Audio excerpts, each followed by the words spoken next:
Hello everyone. In today's video, I'm gonna show you how to hide these folders that is gonna recently viewed folders, how to disable them and not showing them on your Windows 10.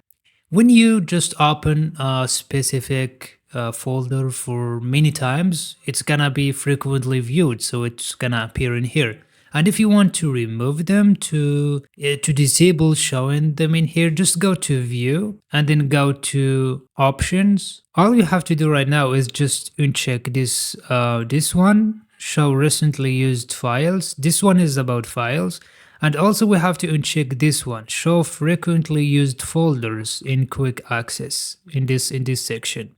We just click on apply right now, and it's those folders are hidden right now. It's not gonna show anymore. And if you want to enable them again, just check this one again and it's gonna be enabled, and click OK. Right now everything is hidden. And if you like this video, just give it a thumbs up and subscribe to our channel to support educational content. Thank you for watching. See you next time.